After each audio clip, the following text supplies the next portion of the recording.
time someone starts a small business is an act of hope.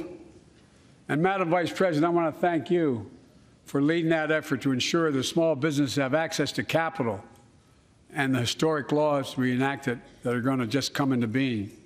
Standing here last year, I shared with you a story of American genius and possibilities. Semiconductors, small computer chips the size of a fingerprint that power everything, from cell phones to automobiles and so much more. These chips were invented in America. Let's get that straight. They were invented in America. We used to make 40% of the world's chips. In the last several decades, we lost our edge. We're down to only producing 10%. We all saw what happened during the pandemic when chip factories shut down overseas. Today's automobiles need 3,000 chips, each of those automobiles. But American automobiles couldn't make enough cars because there weren't enough chips. Car prices went up, people got laid off. So did everything from refrigerators to cell phones. We can never let that happen again. That's why we came together to pass the Bipartisan Chips and Science Act.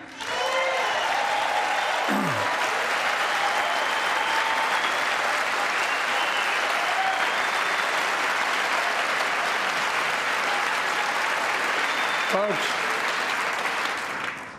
I know I've been criticized for saying this, but I'm not changing my view. We're going to make sure the supply chain for America begins in America. The supply chain begins in America. We've already created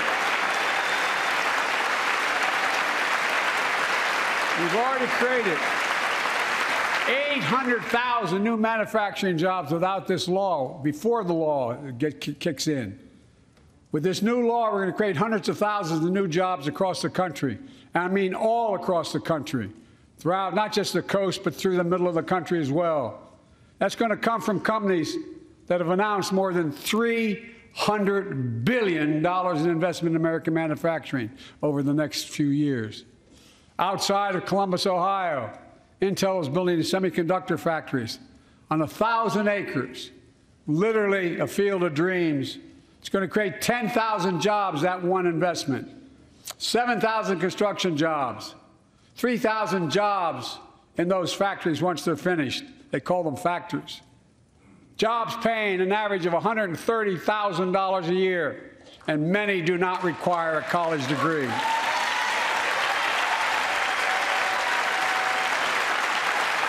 Jobs.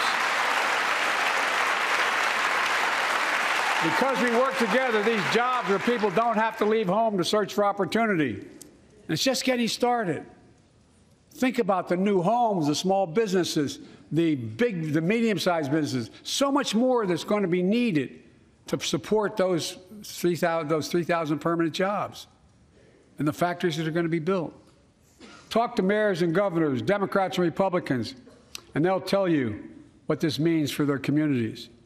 We're seeing these field of dreams transform to the heartland. But to maintain the strongest economy in the world, we need the best infrastructure in the world. And folks, as you all know, we used to be #1 in the world in infrastructure. We've sunk to 13th in the world. The United States of America, 13th in the world in infrastructure, modern infrastructure. But now we're coming back because we came together and passed the bipartisan infrastructure law, the largest investment in infrastructure since President Eisenhower's interstate highway system.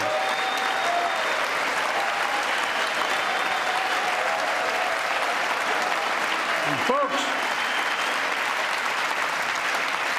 already we've funded over 20,000 projects, including major airports from Boston to Atlanta to Portland. Projects that are going to put thousands of people to work rebuilding our highways, our bridges, our railroads, our tunnels, ports, airports, clean water, high-speed internet, all across America. Urban, rural, tribal. And folks, we're just getting started. We're just getting started. And I mean it sincerely. I want to thank my Republican friends who voted for the law, and my Republican friends who voted against it as well. But I still get asked to fund the projects in those districts as well. But don't worry. I promised I'd be a president for all Americans. We'll fund these projects. And I'll see you at the groundbreaking. Look, this law will further unite all of America. Projects like Brent Spence Bridge in Kentucky over the Ohio River, built 60 years ago, badly needed repairs, one of the nation's most congested freight routes, carrying $2 billion worth of freight every single day across the Ohio River. And folks, I've been talking about fixing it for decades, but we're really finally going to get it done. Yes. I went there last month with Democrats and Republicans and from both states to deliver a commitment of $1.6 billion for this project. And while I was there, I met a young woman named Sarah, who's here tonight. I don't know where Sarah is. Is she up in the box? I don't know. Sarah, how are you? Well, Sarah, for 30 years,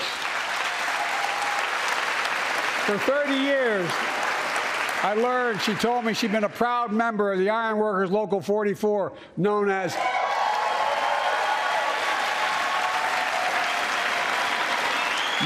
the Cowboys in the Sky. The folks who built Cincinnati's skyline. Sarah said she can't wait to be 10 stories above the Ohio River building that new bridge. God bless her. That's pride. And that's what we're also building. We're building back pride. Look, we're also replacing poisonous lead pipes that go into 10 million homes in America, 400,000 school and child care centers. So every child in America can drink the water instead of having permanent damage to their brain. Look, we're making sure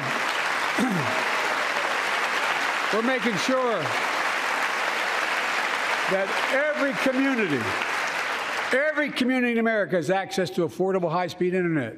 No parent should have to drive by McDonald's parking lot to help them do their homework online with their kids, which many thousands were doing across the country. And when we do these projects, and again I get criticized for this, but I make no excuses for it, we're going to buy American. We're going to buy America. Folks,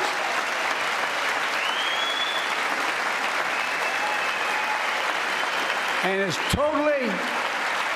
totally consistent with international trade rules. Buy America has been the law since 1933, but for too long, past administrations, Democrat and Republican, have fought to get around it.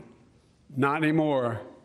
Tonight, I'm announcing new standards that require all construction materials used in federal infrastructure projects to be made in America. Made in America. I mean it. Lumber, glass, drywall, fiber optic cable. And on my watch, American roads, bridges, and American highways are going to be made with American products as well. Folks, my economic plan is about investing in places and people that have been forgotten. So many of you listening to me tonight, I know you feel it. So many of you felt like you've just simply been forgotten. Amid the economic upheaval of the past 4 decades, too many people have been left behind and treated like they're invisible. Maybe that's you watching from home. Remember the jobs that went away. You remember them, don't you? The folks at home remember them. You wonder whether the path even exists anymore for your children to get ahead without having to move away. Well, that's why I get that. That's why we're building an economy where no one's left behind. Jobs are coming back. Pride is coming back. Because choices we made in the last several years. You know, this is, in my view, a blue-collar blueprint to rebuild America and make a real difference in your lives at home. For example, too many of you lay in bed at night like my dad did, staring at the ceiling, wondering what in God's name happens if your spouse gets cancer. or your child gets deadly ill, or something happens to you, what are you going to have? You get money to pay for those medical bills? Or you're going to have to sell the house or try to get a second mortgage on it. I get it. I get it. With the Inflation Reduction Act that I signed into law, we're taking on powerful interests to bring healthcare costs down so you can sleep better at night with more security. You know, we pay more for prescription drugs than any nation in the world. Let me say it again. We pay more for prescription drugs than any major nation on earth. For example, 1 in 10 Americans has diabetes. Many of you in this chamber do, and in the audience. But every day, millions need insulin to control their diabetes so they can literally stay alive. Insulin's been around for over 100 years. The guy who invented it didn't even patent it because he wanted it to be available for everyone. It cost the drug companies roughly $10 a vial to make that insulin.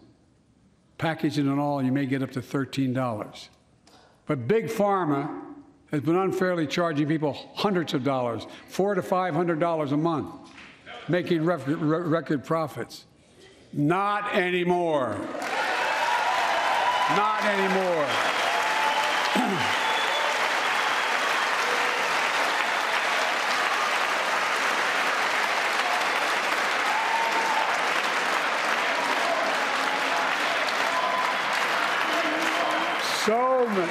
So many things that we did are only now coming to fruition. We said we were doing this, and we said we passed the law to do it, but people didn't know because the law didn't take effect until January 1 of this year. We capped the cost of insulin at $35 a month for seniors on Medicare. People are just finding out. I'm sure you're getting the same calls I'm getting. Look, there are millions of other Americans who do not or are not on Medicare, including 200,000 young people with type 1 diabetes who need this insulin to stay alive. Let's finish the job this time. Let's cap the cost of insulin for everybody at $35.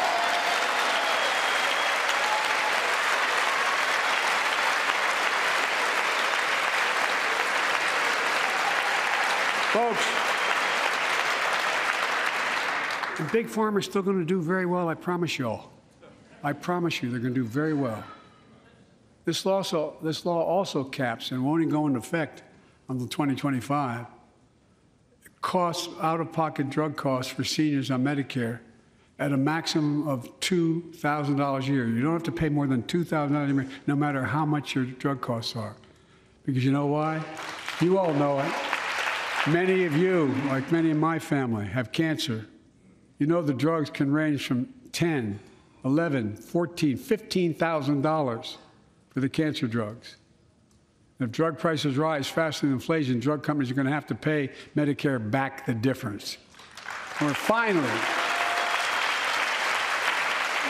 giving Medicare the power to negotiate drug prices.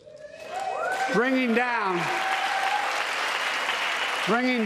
prescription drug costs doesn't just save seniors money, it cuts the federal deficit by billions of dollars, by hundreds of billions of dollars.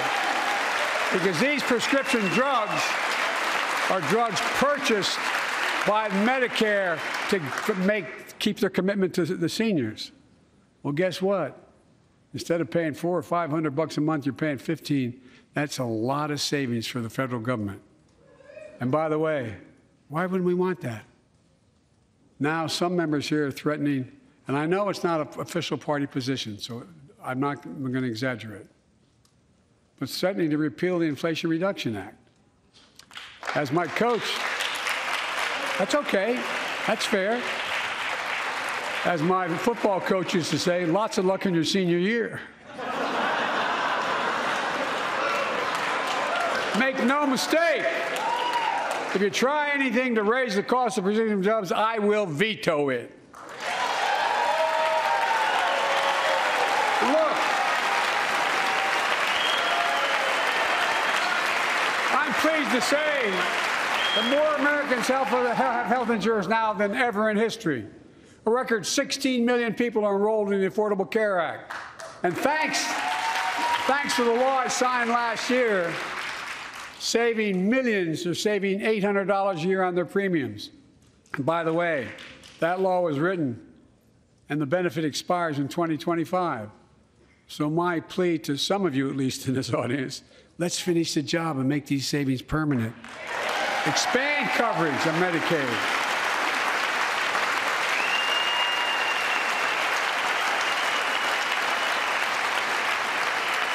Look, the Inflation Reduction Act is also the most significant investment ever in climate change. Ever. Lowering utility bills, creating American jobs, leading the world to a clean energy future. I visited the devastating aftermath of record floods, droughts, storms, and wildfires from Arizona to Mexico to all the way up to the Canadian border. More timber has been burned, as I've observed from helicopters, than the entire state of Missouri. And we don't have global warming? Not a problem. In addition to emergency recovery, from Puerto Rico to Florida to Idaho, we're rebuilding for the long term. New electric grids that are able to weather major storms and not prevent those forest fires. Roads and water systems withstand the next big flood. Clean energy to cut pollution and create jobs in communities often left behind. We're going to build 500,000 electric vehicle charging stations installed across the country by tens of thousands of IBEW workers. And we're helping families save more than $1,000 a year with tax credits to purchase electric vehicles and efficient appliances, energy-efficient appliances. Historic conservation efforts to be responsible stewards of our land. Let's face reality. The climate crisis doesn't care if you're in a red or blue state. It's an existential threat. We have an obligation, not to ourselves, but to our children and grandchildren, to confront it. I'm proud of how America, at last, is stepping up to the challenge. We're still going to need oil and gas for a while. But guess what? No, we do. But there's so much more to do. We got to finish the job. And we pay for these investments in our future by finally making the wealthiest and biggest corporations begin to pay their fair share. Just begin.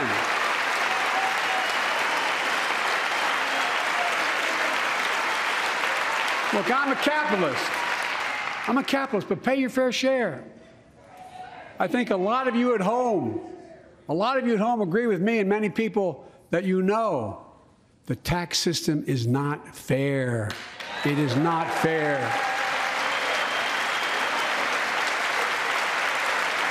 Look,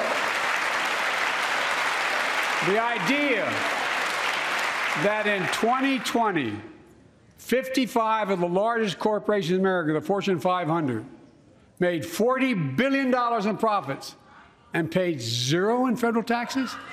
Zero? Folks, it's simply not fair. But now, because of the law I signed, billion-dollar companies have to pay a minimum of 15%. God love them. 15%. That's less than a nurse pays.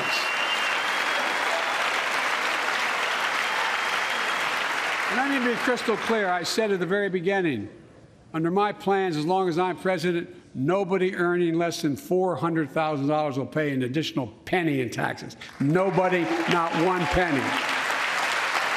But let's finish the job. There's more to do. We have to reward work, not just wealth. Pass my proposal for the billionaire minimum tax.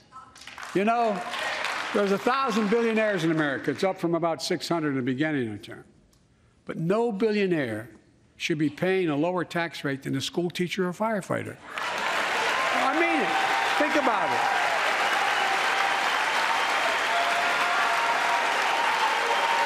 I mean, look.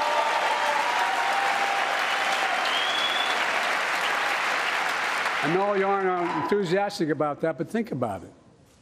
Think about it. Have you noticed Big Oil just reported its profits, record profits? Last year they made $200 billion in the midst of a global energy crisis. I think it's outrageous. Why? They invested too little of that profit to increase domestic production. And when I talk to a couple of them, they say, we're afraid you're going to shut down all the oil wells, all the oil refineries anyway, so why should we invest in them? I said, we're going to need oil for at least another decade. And that's going to exceed and beyond that. We're going to need it. Production. If they had, in fact, invested in the production to keep gas prices down, instead, they used the record profits to buy back their own stock, rewarding their CEOs and shareholders. Corporations ought to do the right thing. That's why I propose we quadruple the tax on corporate stock buybacks and encourage long-term investments. They'll still make considerable profit. Let's finish the job and close the loopholes that allow very wealthy to avoid paying their taxes. Instead of cutting the number of audits for wealthy taxpayers, I just signed a law to reduce the deficit by $114 billion by cracking down on wealthy tax cheats. That's being fiscally responsible. In the last 2 years, my administration has cut the deficit by more than $1.7 trillion, the largest deficit reduction in American history. Under the previous administration, the American deficit went up 4 years in a row. Because those record deficits, no president added more to the national debt in any 4 years than my predecessor. Nearly 25% of the entire national debt that took over 200 years to accumulate was added by just one administration alone, the last one. They're the facts. Check it out. Check it out. How did Congress respond to that debt? They did the right thing. They lifted the debt ceiling 3 times without preconditions or crisis. They paid American bills to prevent an economic disaster to the country. So tonight I'm asking the Congress to follow suit. Let's commit here tonight to the full faith and credit of the United States of America will never, ever be questioned. Some of my Republican friends want to take the economy hostage. I get it, unless I agree to their economic plans. All of you at home should know what those plans are. Instead of making the wealthy pay their fair share, some Republicans want Medicare and Social Security to sunset. I'm not saying it's a majority. Let me give you, anybody who doubts it, contact my office. I'll give you a copy. I'll give you a copy of the proposal. That means Congress doesn't vote. Well, I'm glad to see you. No, I tell you, I enjoy conversion. You know, it means if Congress doesn't keep the programs the way they are, they'd go away. Other Republicans say, I'm not saying it's a majority of you. I don't even think it's even a significant, but it's being proposed by individuals. I'm not politely not naming them, but it's being proposed by some of you. Look, folks, the idea is that we're not going to be moved into being threatened to default on the debt if we don't respond.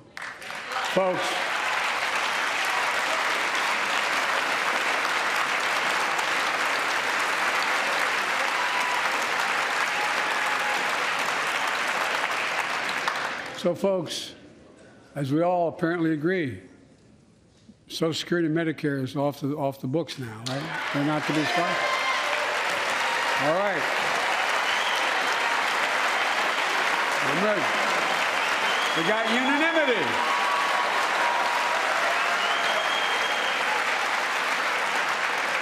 Social Security and Medicare are a lifeline for millions of seniors. Americans have to pay into them from the very first paycheck they started. So tonight, let's all agree, and we apparently are. Let's stand up for seniors.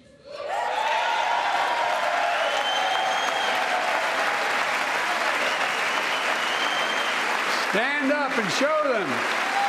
We will not cut Social Security. We will not cut Medicare.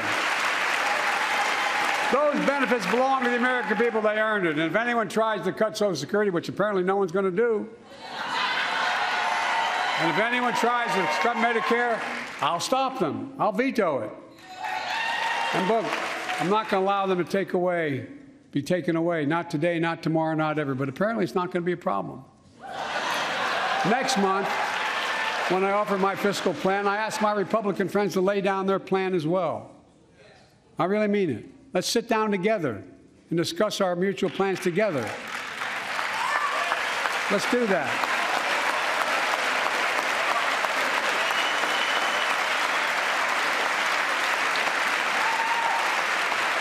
I can tell you,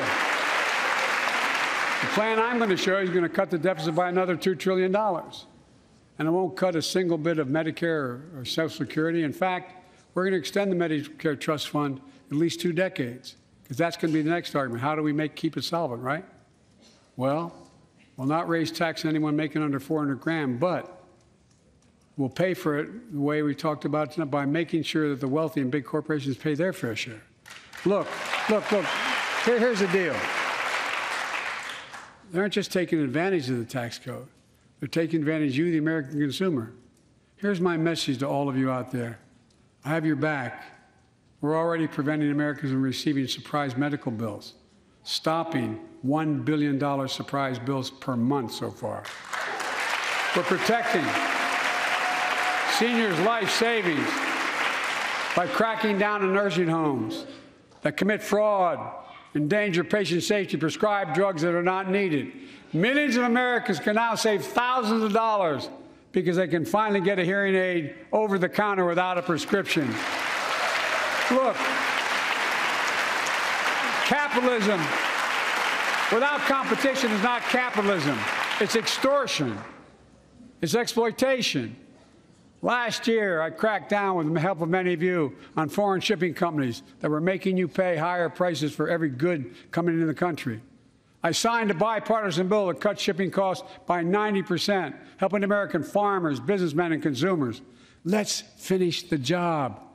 Pass the bipartisan legislation to strengthen antitrust enforcement and prevent big online platforms from giving their own products an unfair advantage.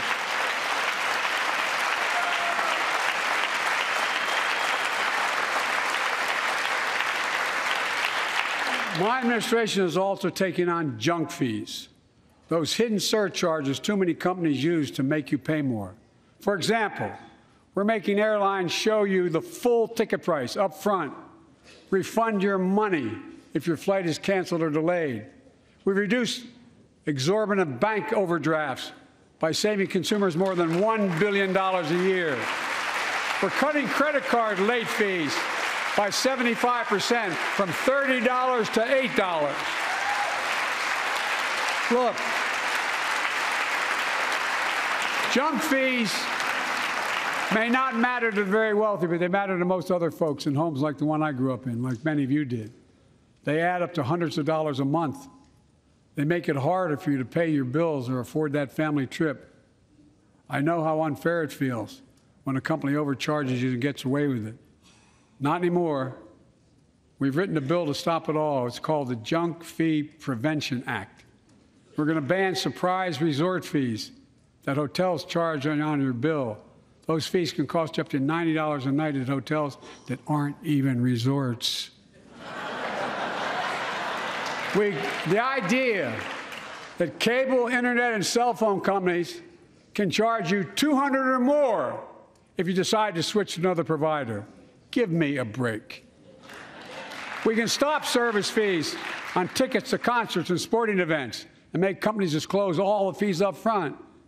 And we'll prohibit airlines from charging $50 round trip for a family just to be able to sit together. Baggage fees are bad enough. Airlines can't treat your child like a piece of baggage. Americans are tired of being played for suckers. So pass the Junk Fee Prevention Act so companies stop ripping us off. For too long, workers have been getting stiffed, but not anymore. We're beginning to restore the dignity of work. For example, I should have known this, but I didn't until 2 years ago. 30 million workers have to sign non-compete agreements for the jobs they take. 30 million. So a cashier at a burger place can't walk across town and take the same job at another burger place and make a few bucks more. It just changed. But they just changed it because we exposed it. That was part of the deal, guys. Look it up. But not anymore. We're banning those agreements so companies have to compete for workers and pay them what they're worth.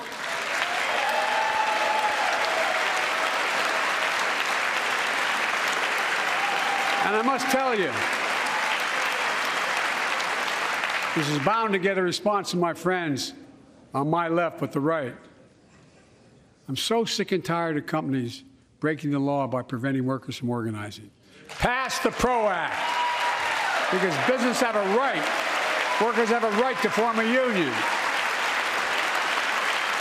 And let's guarantee all workers have a living wage. Let's make sure working parents can afford to raise a family with sick days, paid family medical leave, affordable child care.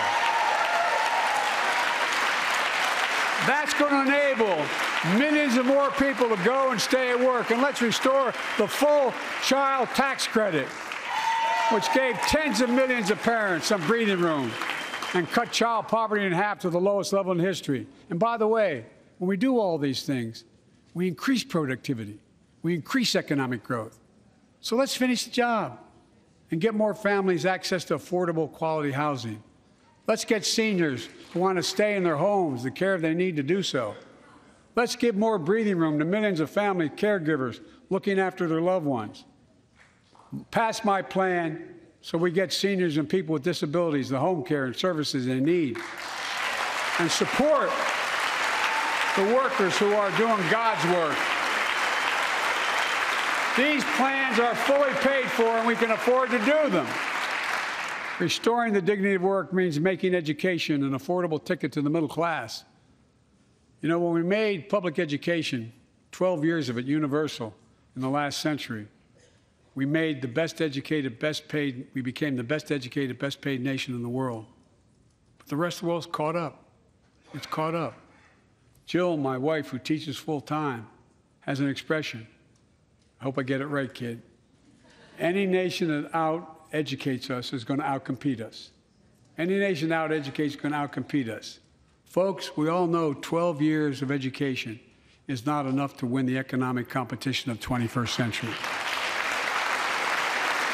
We want to have the best educated workforce. Let's finish the job by providing access to preschool for 3 and 4 years old.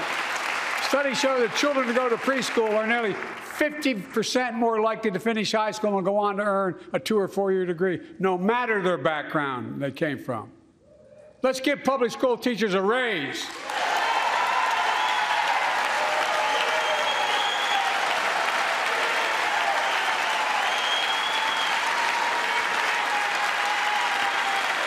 We're making progress by reducing student debt, increasing Pell Grants for working and middle-class families. Let's finish the job and connect students to career opportunities starting in high school. Provide access to 2 years of community college, the best career training in America, in addition to being a pathway to a 4-year degree. Let's offer every American a path to a good career, whether they go to college or not. And folks, in the midst of the COVID crisis, when schools were closed and we were shutting down everything, let's recognize how far we came in the fight against the pandemic itself. While the virus is not gone, thanks to the resilience of the American people and the ingenuity of medicine, we've broken the COVID grip on us. COVID deaths are down by 90%. We've saved millions of lives and opened up our country. We opened our country back up, and soon we'll end the public health emergency. But that's called a public health emergency. But we'll remember the toll and pain that's never going to go away. More than 1 million Americans lost their lives to COVID. 1 million. Families grieving. children orphaned, empty chairs at the dining room table constantly reminding you that she used to sit there. Remembering them, we remain vigilant. We still need to monitor dozens of variants and support new vaccines and treatments. So Congress needs to fund these efforts and keep America safe. And as we emerge from this crisis stronger, we're also got to double down on prosecuting criminals who stole relief money meant to keep workers and small businesses afloat.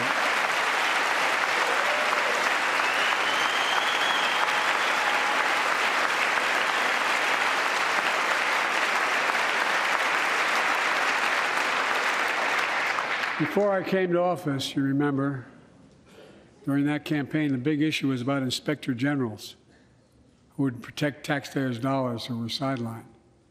They were fired. Many people said we don't need them. And fraud became rampant. Last year, I told you the watchdogs are back.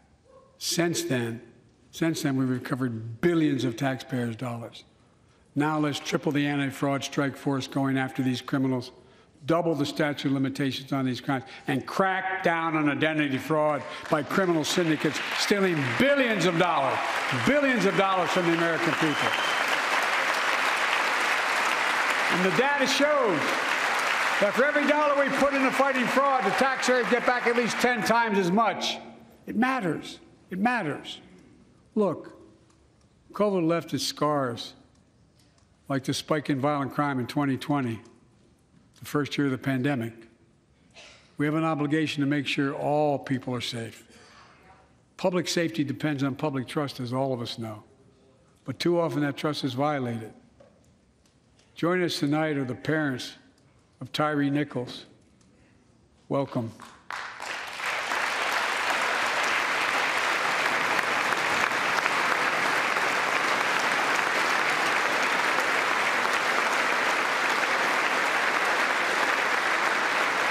We had to bury Tyree last week.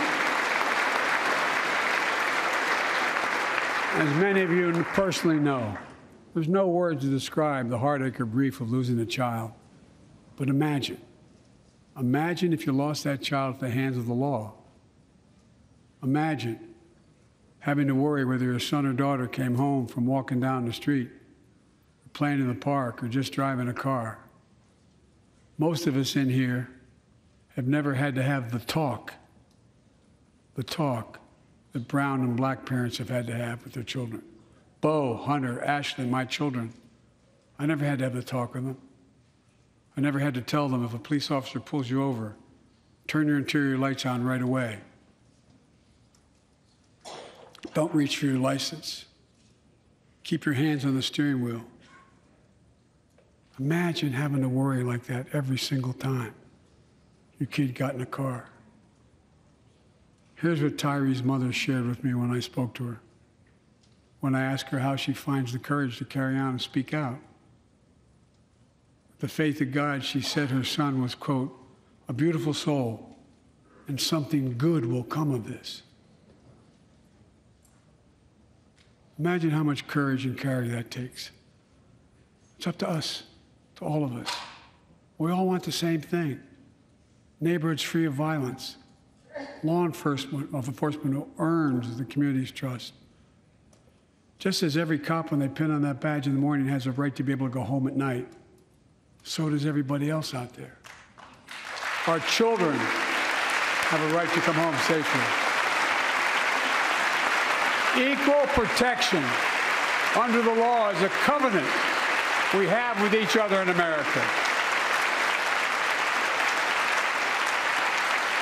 We know police officers put their lives on the line every single night and day. And we know we ask them in many cases to do too much, to be counselors, social workers, psychologists, responding to drug overdoses, mental health crises, and so much more. In one sense, we ask much too much of them. I know most cops and their families are good, decent, honorable people, the vast majority. But they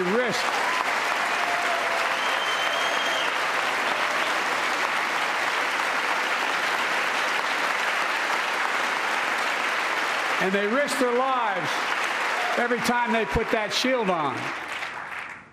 But what happened to Tyree in Memphis happens too often. We have to do better. Give law enforcement the real training they need. Hold them to higher standards. Help them succeed in keeping us safe. We also need more first responders and professionals to address the growing mental health, substance abuse challenges. More resources to reduce violent crime and gun crime. More community intervention programs. More investment in housing, education, and job training. All this can help prevent violence in the first place. And when police officers or police departments violate the public trust, they must be held accountable. With the support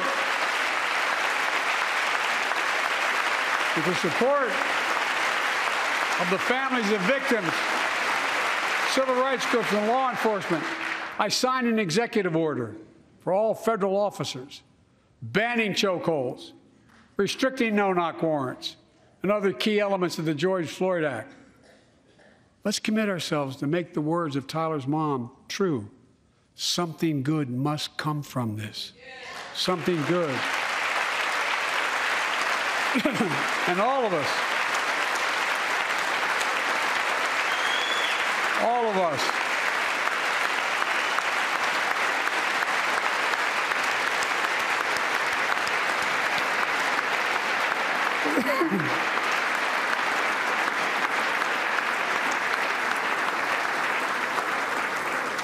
folks, it's difficult, but it's simple.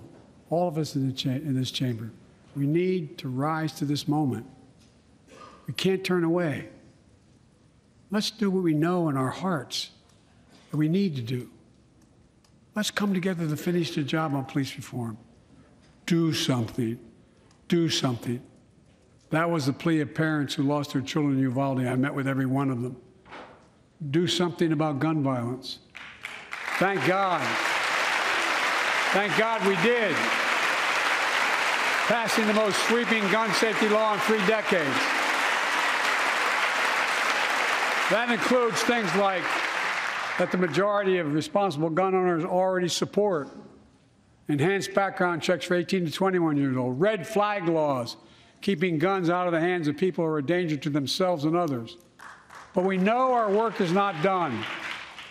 Joining us tonight is Brandon Say, a 26-year-old hero. Brandon put his college dreams on hold to be at his mom's side. His mom's side when she was dying from cancer. And Brandon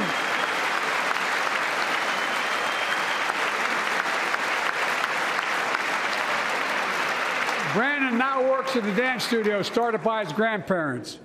And 2 weeks ago, during the Lunar New Year celebrations, he heard the studio door close, and he saw a man standing there pointing a semi-automatic pistol at him. He thought he was going to die, but he thought about the people inside. And in that instant, he found the courage to act and wrestled a semi-automatic pistol away from the gunman who had already killed 11 people in another dance studio. 11. He saved lives. It's time we do the same. Ban assault weapons now. Ban them now. Once and for all.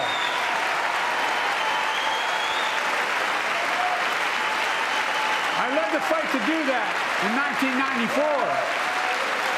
And in 10 years, that ban was law and mass shootings went down. After we let it expire in the Republican administration, mass shootings tripled. Let's finish the job and ban these assault weapons. And let's also come together on immigration. Make it a bipartisan issue once again.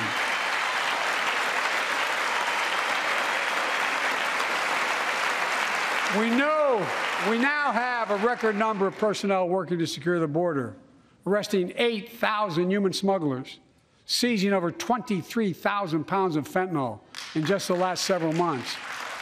We've launched a new border plan last month. Unlawful migration from Cuba, Haiti, Nicaragua, and Venezuela has come down 97% as a consequence of that. But American border problems won't be fixed until Congress acts. If we don't pass my comprehensive immigration reform, at least pass my plan to provide the equipment and officers to secure the border.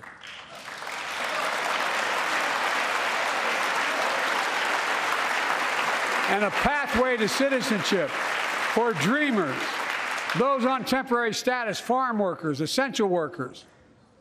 Here in the People's House, it's our duty to protect all the people's rights and freedoms. Congress must restore the right and the...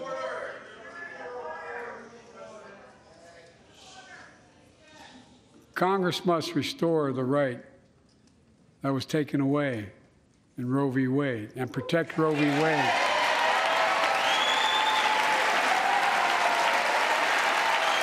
Give every woman a consular right. The Vice President and I are doing everything to protect access to reproductive health care and safeguard patient safety. But already more than a dozen states are enforcing extreme abortion bans. Make no mistake about it. If Congress passes a national ban, I will veto it. But let's also pass the Bipartisan Equality Act to ensure LGBTQ Americans, especially transgender young people, can live with safety and dignity. Our strength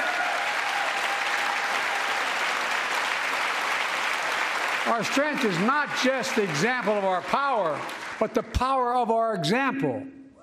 Let's remember the world's watching.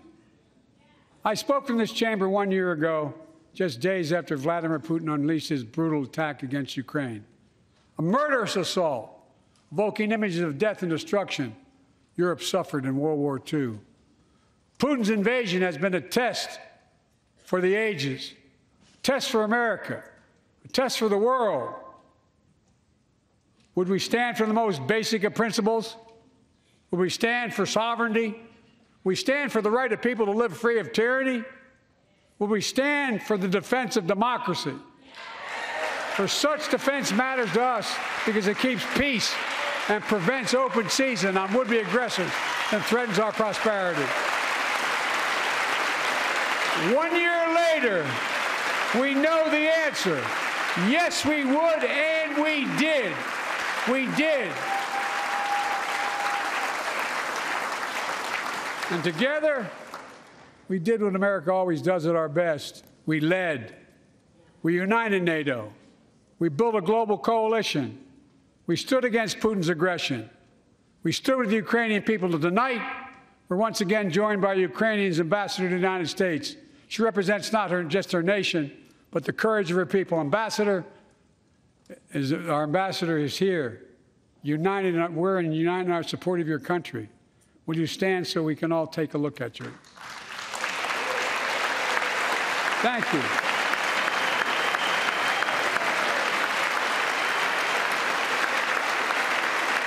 Because we're going to stand with you as long as it takes.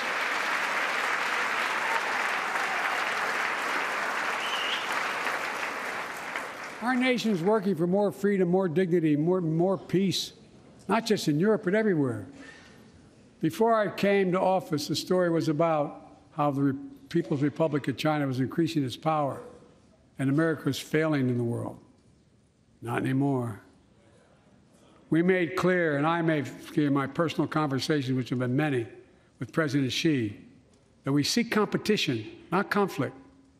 But I will make no apologies that we're investing to make America stronger, investing in American innovation and industries that will define the future that China intends to be dominating, investing in our alliances and working with our allies to protect advanced technologies so they will not be used against us, modernizing our military to safeguard stability and deter aggression.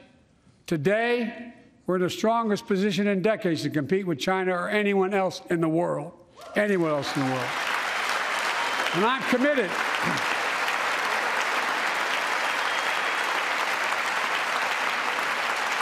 I'm committed to work with China where we can advance American interests and benefit the world. But make no mistake about it.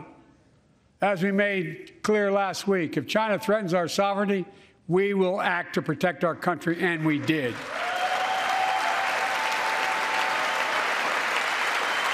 Look, let's be clear. Winning the competition should unite all of us. We face serious challenges across the world. But in the past 2 years, democracies have become stronger, not weaker. Autocracies have grown weaker, not stronger. Name me a world leader who changed places with Xi Jinping. Name me one. Name me one. America's rallying the world to meet those challenges, from climate to global health, to food insecurity, to terrorism, to territorial aggression. Allies are stepping up, spending more, and doing more. Look, the bridges we're forming between partners in the Pacific and those in the Atlantic, and those who bet against America are learning how wrong they are. It's never, ever been a good bet to bet against America. Never.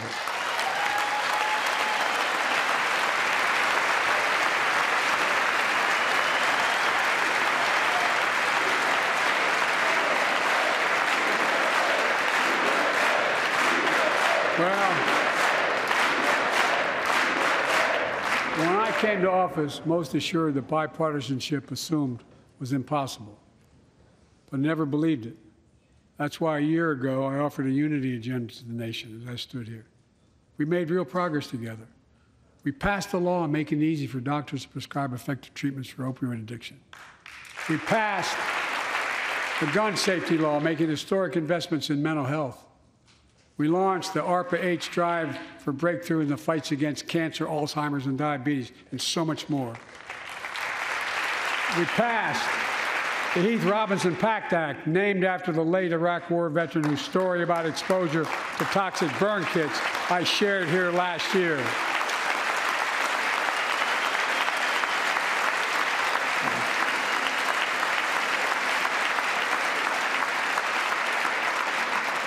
I understand something about those burn pits, but there's so much more to do. We can do it together. Joining us tonight is a father named Doug from Newton, New Hampshire. He wrote Jill, my wife, a letter, and me as well, about his courageous daughter, Courtney. A contagious laugh, his sister's best friend, her sister's best friend. He shared a story all too familiar to millions of Americans and many of you in the audience. Courtney discovered pills in high school. It spiraled into addiction and eventually death from a fentanyl overdose. She was just 20 years old. Describing the last 8 years without her, Doug said, "There's no worse pain." Yet their family has turned pain to purpose, working to end the stigma and change laws. He told us he wants to start a journey toward American recovery. Doug, we're with you. Fentanyl is killing more than 70,000 Americans a year.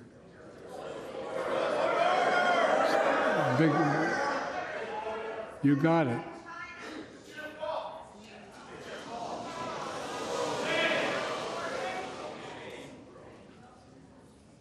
So let's launch a major surge to stop fentanyl production and the sale and trafficking, with more drug detection machines, inspection cargo, stop pills and powder at the border.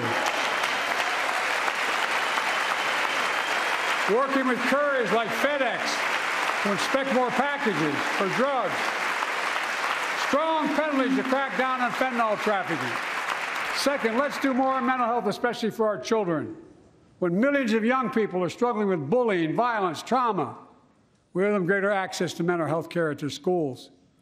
We must finally hold social media companies accountable for experimenting they're doing running children for profit. And it's time to pass bipartisan legislation to stop big tech from collecting personal data on our kids and teenagers online, ban targeted advertising to children, and impose stricter limits on the personal data that companies collect on all of us. Third, let's do more to keep this nation's one truly sacred obligation to equip those we send into harm's way and care for them and their families when they come home. Job training, job placement for veterans and their spouses as they come to return to civilian life. Helping veterans afford the rent because no one should be homeless in America, especially someone who served the country.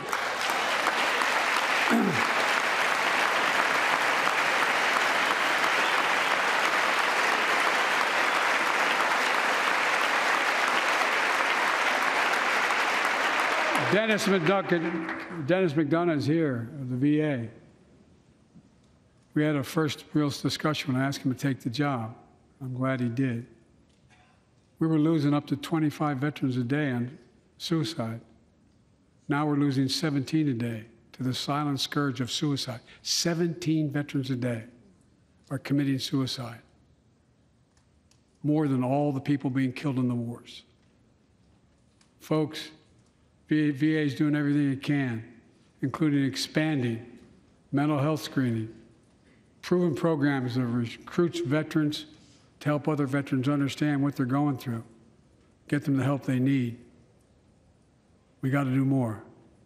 And fourth, last year, Jill and I reignited the cancer moonshot that I was able to start with President Obama asked me to lead our administration on this issue.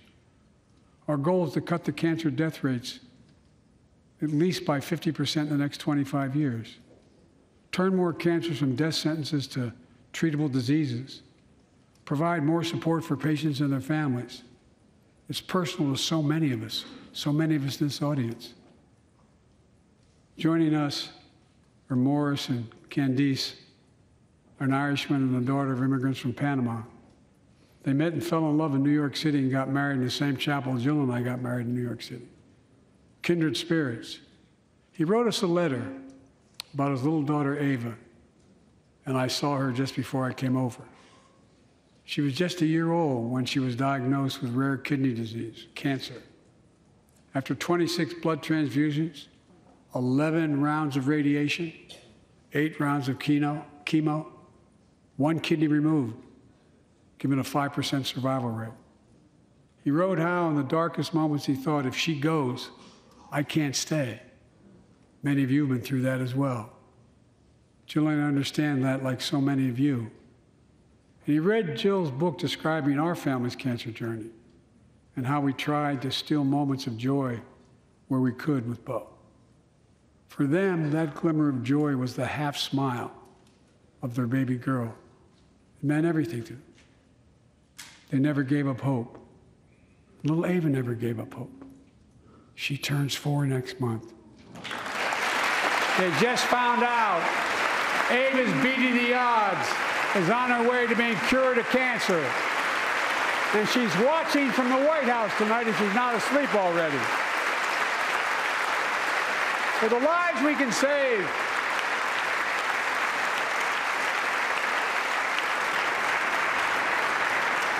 for the lives we can save and the lives we've lost, let this be a truly American moment that rallies the country and the world together and proves that we can still do big things.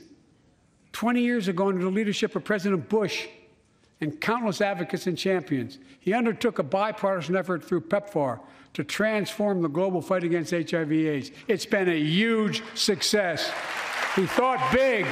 He thought large. He moved. I believe we can do the same thing with cancer.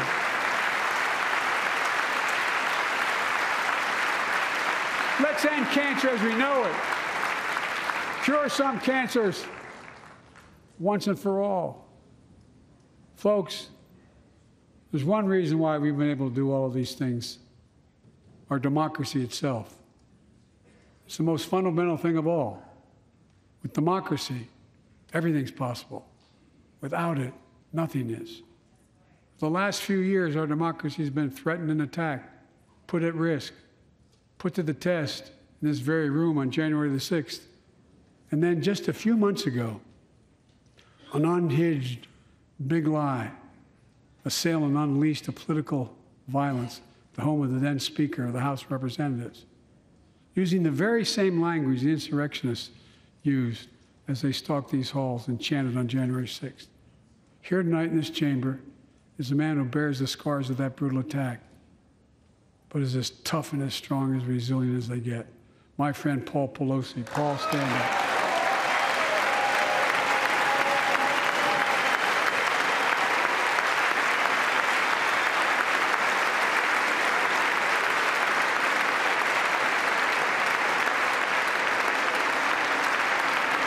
But such a heinous act should have never happened.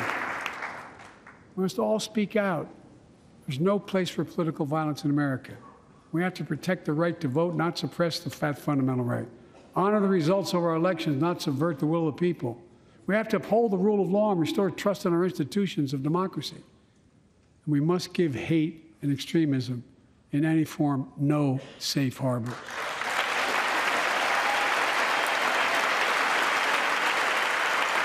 Democracy must not be a partisan issue. It's an American issue. Every generation of Americans has faced a moment where they have been called to protect our democracy, defend it, stand up for it. And this is our moment. My fellow Americans, we meet tonight at an inflection point, one of those moments that only a few generations ever face, where the direction we now take is going to decide the course of this nation for decades to come. We're not bystanders of history. We're not powerless before the forces that confront us. It's within our power of we, the people. We're facing the test of our time.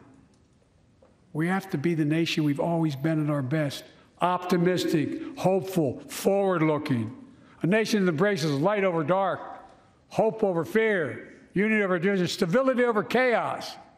We have to see each other not as enemies, but as fellow Americans. We're good people. The only nation in the world built on an idea, the only one.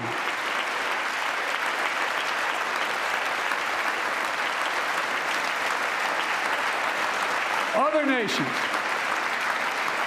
are defined by geography, ethnicity, but we're the only nation based on an idea that all of us, every one of us, is created equal in the image of God. A nation that stands as a beacon to the world.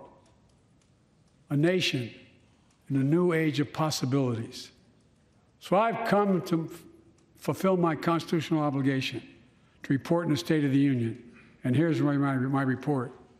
Because the soul of this nation is strong, because the backbone of this nation is strong, because the people of this nation are strong, the State of the Union is strong.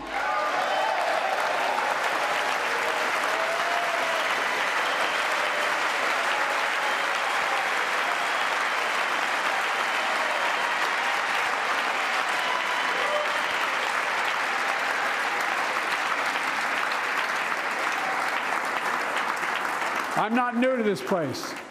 I stand here tonight having served as long as about any one of you have ever served here.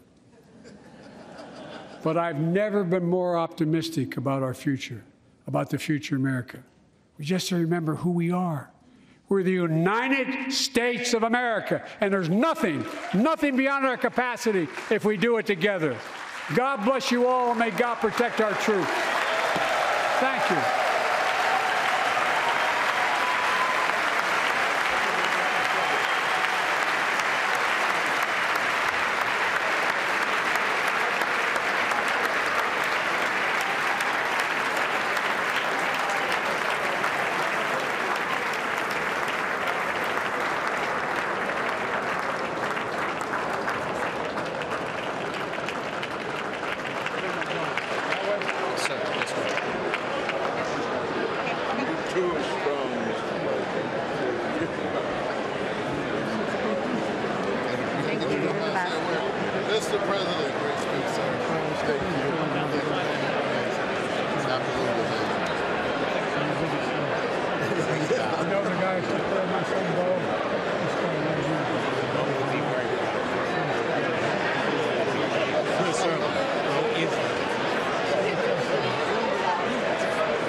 Come on, sir. All right.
About Cuba.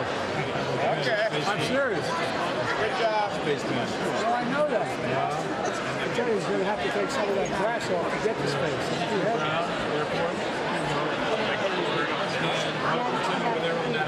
Well, by the way, my household, National Guard first.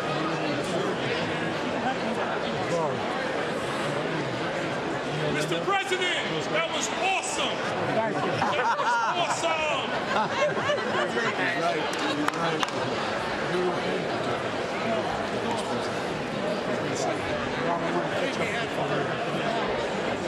Wonderful speech. Hey, man. Hey, you're from Detroit. I know you're from Motor City guy. I'll tell you what. Yeah. You're the best mayor in America.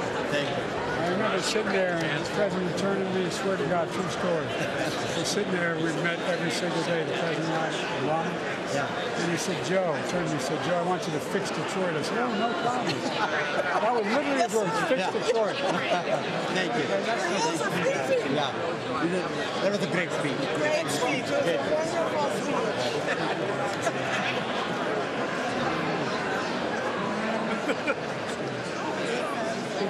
God bless you, Mr. President. Look like he's still playing, doesn't he? Okay. Looks like he's still playing. Let me know. He's got guns as big as my thigh. Joe, we love you. Memphis needs everything it can get. I know. We got problems. I know you do. I've been talking. Wonderful. Great speech. Sorry. Sorry you guys had to sit there. I apologize. Nice to see you, Mr. President.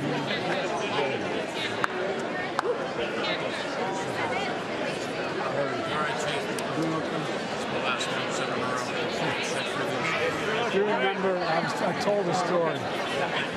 Corner. I told a story. President Reagan didn't see how he wasn't. He said, who do you want? Pretty cool. I said, well, mine's not for sure, it's just for the stories. You propose, read the stories. He said, read off the list of names. He read the foremost conservative justices in America. And he said, where can I find them? It's a true story. And I said, you're for him. I said, no, I don't know nothing about him. I think this story is very good. And he said, you're for him. Kept this up. I told him how it's working. It's how it's telling. And all of a sudden, it goes, you got to meet Joe. And I looked at him, I said, I'm really busy. I said, come with me. And he walked over to the door of the private dining room. He opens the door and he says, Judge is for you. Remember that? He had it there. I said he didn't miss a step. Oh, yeah, no, he had a great sense of humor. He had a great sense of humor. You can throw me in the circuit. Oh, I know.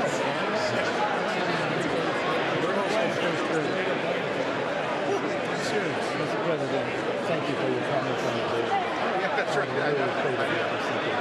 We have to. I've got so many subscriptions. By the way, you need 54 of those vehicles, electric vehicles. You got 15 that need funding. Thank you, Pat. Sorry. Mr. President. Very powerful. Very powerful. I don't know how we're going to do it. We'll try.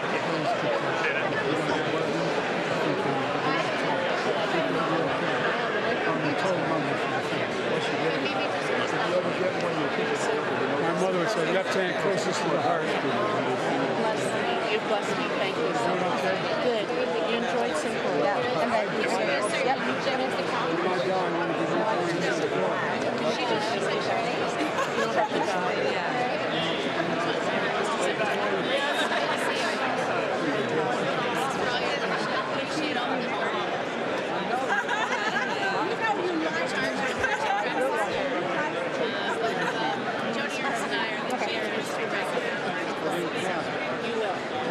How are you? Good. How are you doing? Good to see you. This is Gabe Vasquez from New Mexico, and I know you guys are great. And he's our newest member. Yes, I remember. yes, of course. It was great. My youngest went to Ross. Both went to Ross. Much smaller. Every wanted more bigger size. And we're very excited. So far, so good. Just like breaking this one. Thank you. Okay, I'll tell him. No call. A note. You have to talk to you, send him a note. Okay. All right. I'll tell him. She's the first one who got elected to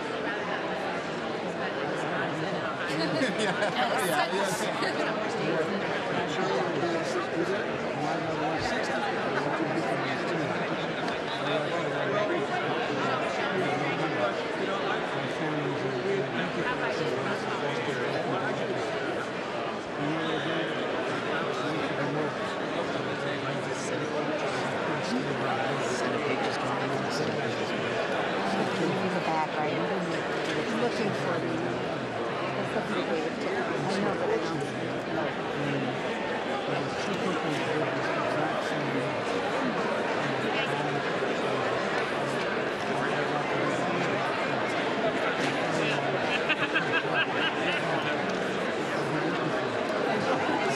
might be back there. We'll see.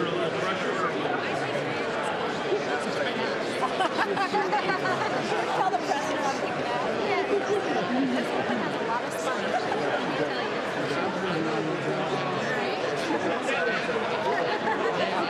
Anyway, I know I'm holding everybody else. Thank you, Mr. Good to see you.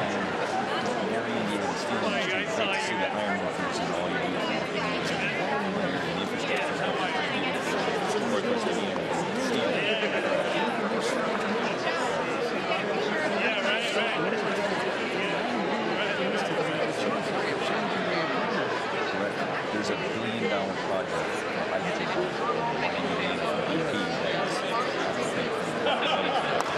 it's transformation. And by the way, just don't tell the guy from West Virginia. I've got one too. I understand. There's 10.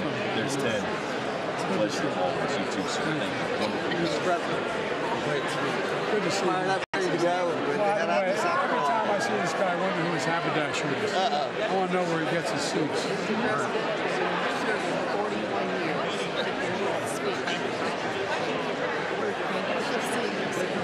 Sweet. By the way, where do we get that stuff from? It's gigantic. Telling you to meet with them, I will do it. Jennifer Granholm is helping.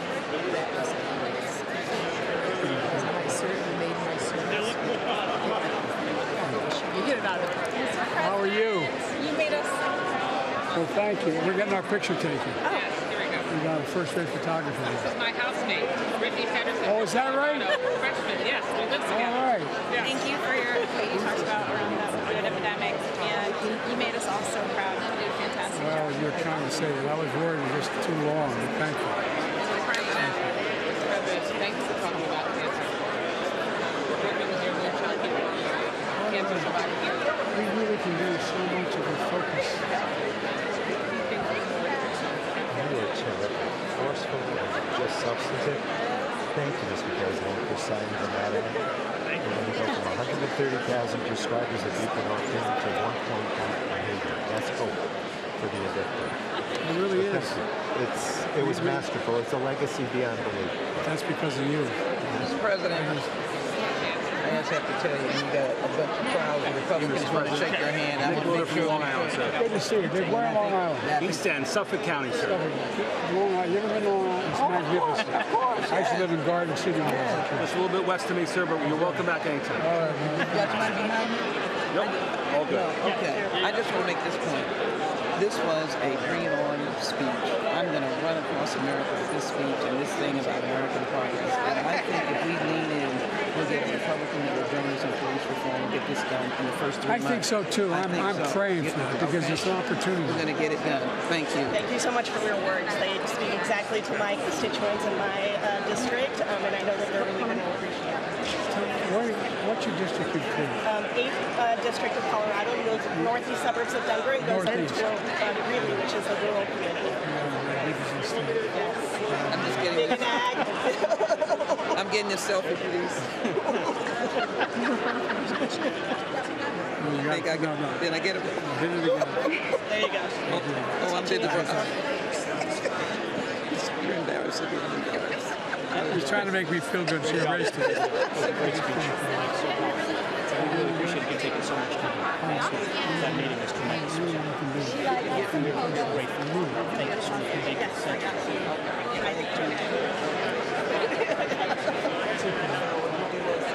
You got it. Thank you for raising the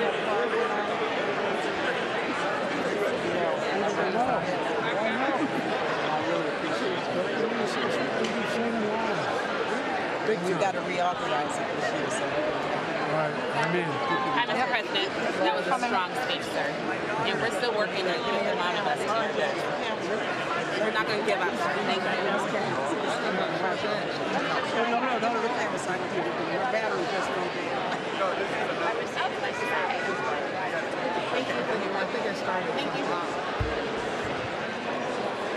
Thank you. Thank you, sir. Thank you. Appreciate it. Mr. President, good to see you again. Absolutely. You called my mom. Yes. She sent you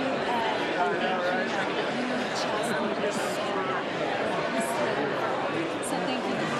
No, you're good. Flip it around. I know. Can I get a selfie? And I want you to meet Mark Mono. You didn't do that with me at the National Prayer Breakfast. You gotta go. You gotta get No, but seriously, I got a bunch of good ones to leave with. When we came to visit you guys the other day. I'm mental health, raised by a mother diagnosed with depression. I'm mental health.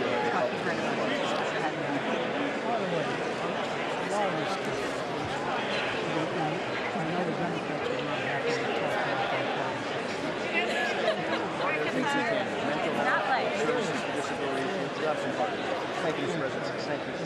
You're doing a great job. Great job. Second. The freshmen are waiting on you. Thank you. Oh, yeah. We're so excited. You got us fired up.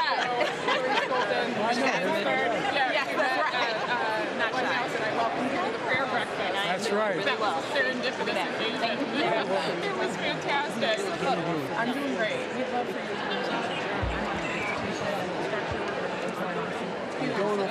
to That's right. We need you in West Michigan, Grand Rapids. We need you to come. Did you take my phone the other day? I've been there a number of times. I'll come back. Mr. President, we need you to come to Hawaii. Are you sure?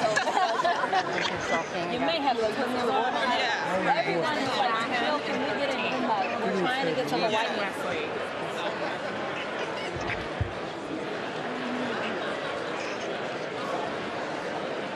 Oh, okay.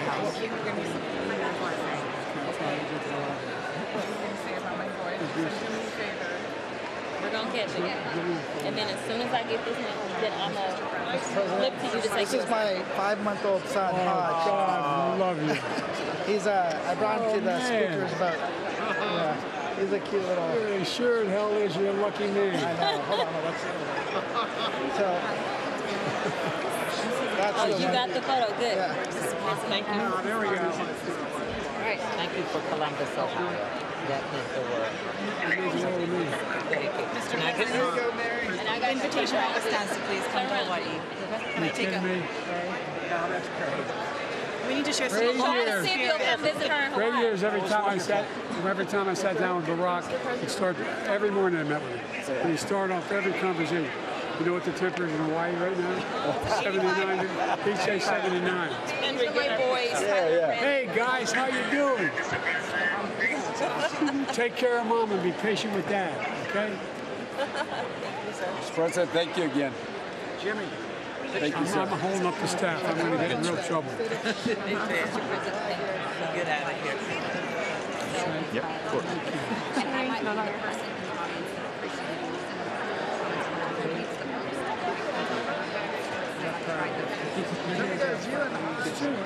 People get angry. They feel like they're being used. So true. So anything I can do to help support that effort, I will. Yes, sir. Anything I can do. Get a number. Good. Thank you, Mr. President. Oh, come on, man. It's That's my son. I know you're talking about He died because of it. Thank you. Good to see you, man. Jimmy Panetta, good to see you. Jimmy. Yeah. And tell Dad to take it easy on you, will you? Well, he got your message, by the way. Oh, did he? Good. No, and I'll let him know to take it easy on you. Mr. President, we're ready to help you finish the job. We're ready to try to finish it. Good to see you, pal. Thank you so much. We're great to see you. Thank you. Nice to see you. I stayed out of respect. You know, it's the anniversary stuff. It's Bo's birthday 2 days ago. I know, that's how we always, they're up there watching. Yep. I believe it. Hey, man. Hey, Mr. President, Morgan McGarty, a Democrat from Kentucky. Kentucky, how's that, boy? Good to see you. It's Good to see you. And he's a good one. My 4-year-old asked me to ask you this, if she can come to Easter. Sure she can come. Okay, there we go. With or without you. We'll take care of it. I'll tell her that she's got the invite. Race. Thank you, pal. Thanks. We don't want to wait for that. But we can do this. By the way, 85% of what we've done is already been passed. We just got to get it done now. And let people know. They don't know. That's right. That's right. I talk to all the time. And they really do. Construction money. Yep. Let's spend it right. You got it. Let's be real. By the way, you're speech to the choir. Sir, good to see you. Good to see Thanks you, for your man. time tonight. And want to catch up with you again on the California water. We let 500,000 acres go dry in agriculture last year, and I don't know where the food's going to come from. I don't either. I've been out there this whole time. Yeah, appreciate it. So, we need Bureau of So the Reclamation. two houses now resolved. All right. Okay, thanks. The House will come to order. For what purpose does the gentleman from Louisiana seek recognition? Mr. Speaker, I move that the message of the President be referred to the Committee of the Whole House on the State of the Union and order printed. Without objection, does the gentleman from Louisiana have a motion? I move that the House do now adjourn, Mr. Speaker. The question on the motion to adjourn, those in favor say aye. Aye. Those opposed say no. The ayes have it. The motion is agreed to. According to the House,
Good evening.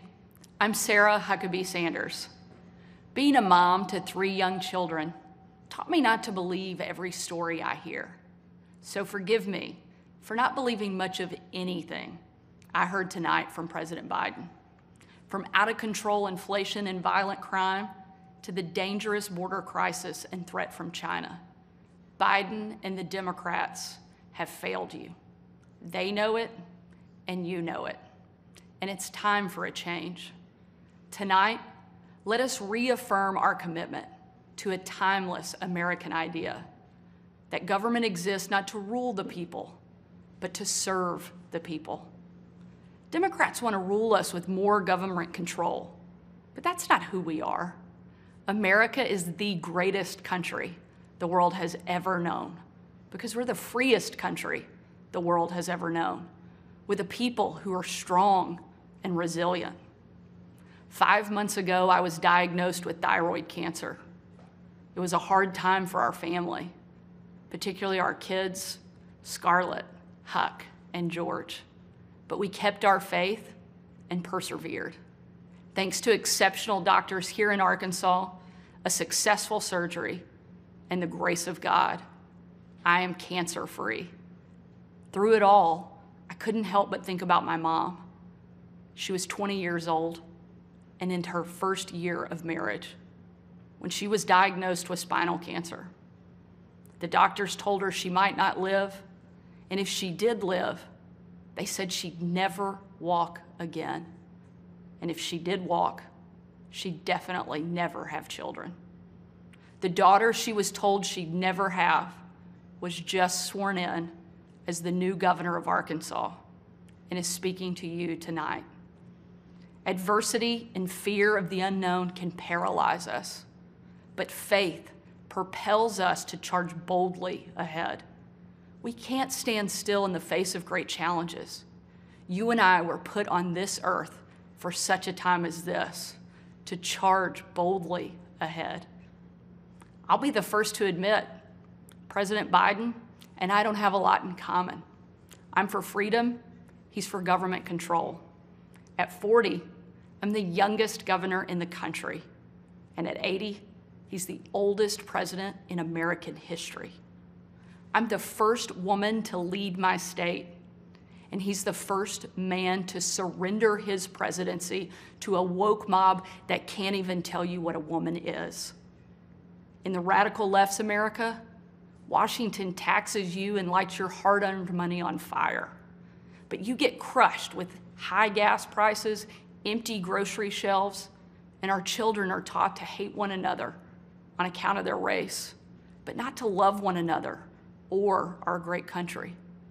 Whether Joe Biden believes this madness or is simply too weak to resist it, his administration has been completely hijacked by the radical left. The dividing line in America is no longer between right or left. The choice is between normal or crazy. It's time for a new generation of Republican leadership. Upon taking office just a few weeks ago, I signed executive orders to ban CRT, racism, and indoctrination in our schools, eliminate the use of derogatory term Latinx in our government, repealed COVID orders, and said never again to authoritarian mandates and shutdowns. Americans want common sense from their leaders, but in Washington, the Biden administration is doubling down on crazy. President Biden inherited the fastest economic recovery on record, the most secure border in history, cheap, abundant, homegrown energy, fast rising wages, a rebuilt military, and a world that was stable and at peace. But over the last 2 years, Democrats destroyed it all.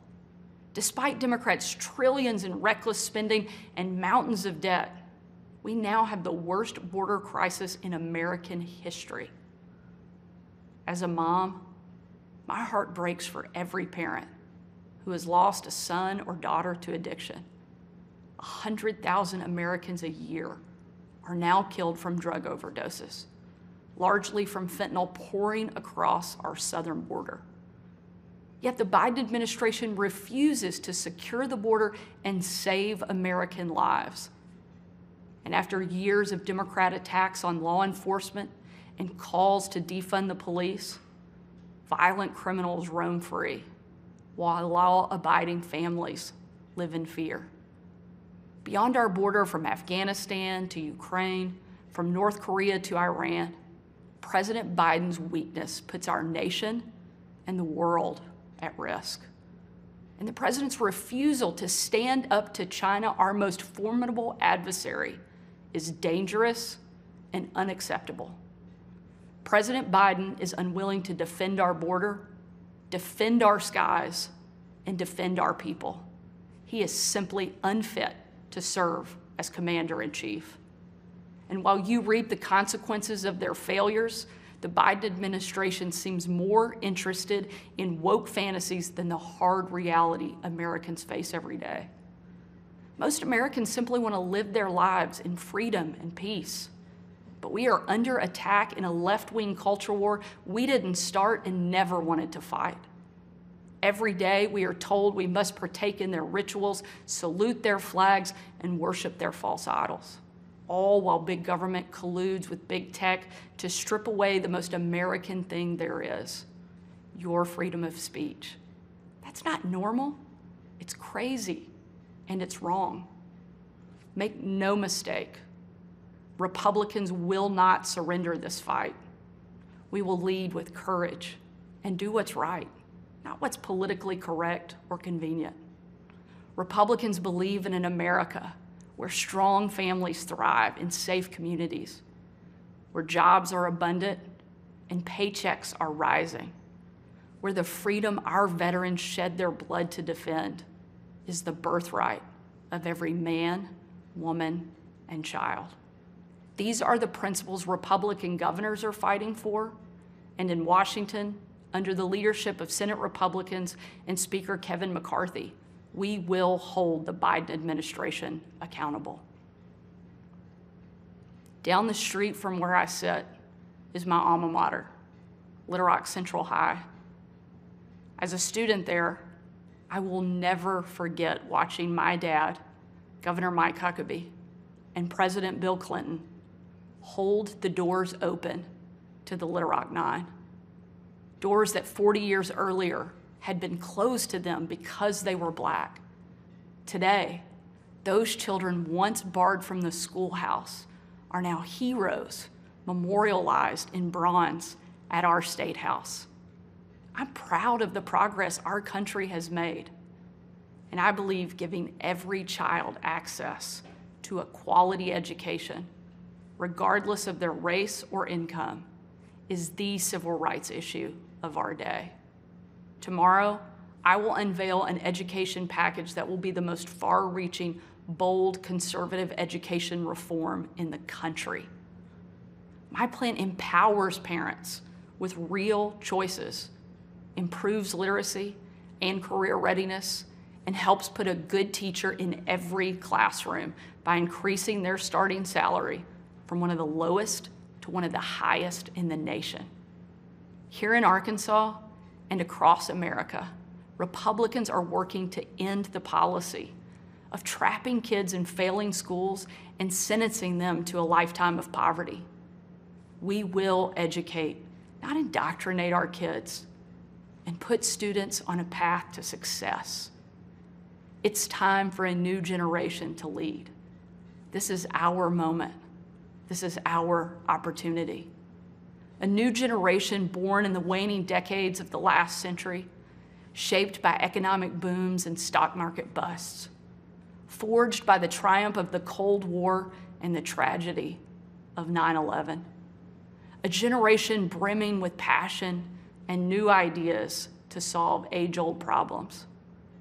A generation moored to our deepest values and oldest traditions, yet unafraid to challenge the present order and find a better way forward. If we seize this moment together, America can once again be the land of the free and the home of the brave. During my 2.5 years at the White House, I traveled on every foreign trip with the president. A trip I will never forget was on December 25th of 2018. My husband Brian and I had just cleaned up wrapping paper that was shoved into every corner of our house, thanks to our 3 kids. When I had to walk out on my own family's Christmas, unable to tell them where I was going that night, because the place I'd be traveling was so dangerous, they didn't want anybody to know that the president was going to be on the ground, even for a few hours. We boarded Air Force One in complete and total darkness. There were no lights on the plane, no lights on the runway. Our phones and computers shut down and turned in. We were going completely off the grid. Nearly 12 hours later, in the pitch black of night, we landed in the war-torn part of western Iraq. It was again a similar scene. No lights on the plane, no lights on the runway. The only thing you could see was coming from about a mile away in a dining hall where hundreds of troops who were in the fight against ISIS had gathered expecting to celebrate Christmas with senior military leadership from around the region. They had absolutely no idea that the president and first lady were about to walk into that room. And when they did, it was a sight and a scene and a sound I hope I never forget. The room erupted. Men and women from every race, religion, and region, every political party, every demographic you can imagine, started chanting in perfect unison over and over and over again, USA, USA, USA.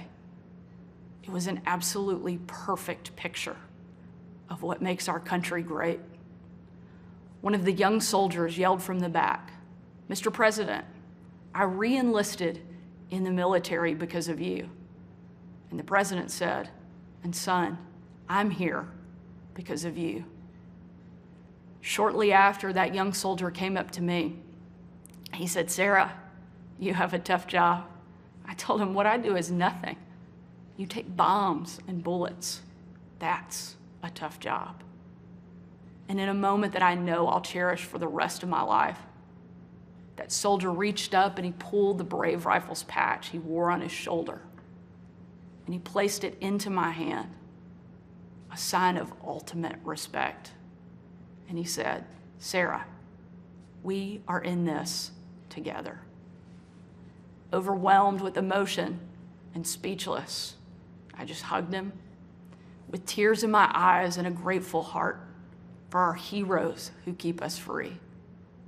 That young man and everyone who has served before him, all of those who serve alongside him, and the thousands we know who will be called upon to serve after him, deserve to know they have a country and a community back home doing our part in the fight for freedom.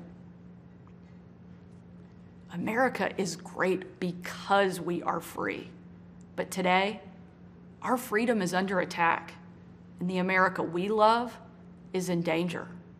President Biden and the Democrats have failed you, and it's time for a change. A new generation of Republican leaders are stepping up, not to be caretakers of the status quo, but to be change makers for the American people. We know not what the future holds, but we know who holds the future in his hands. And with God as our witness, we will show the world that America is still the place where freedom reigns and liberty will never die. Thank you. God bless you, and God bless America.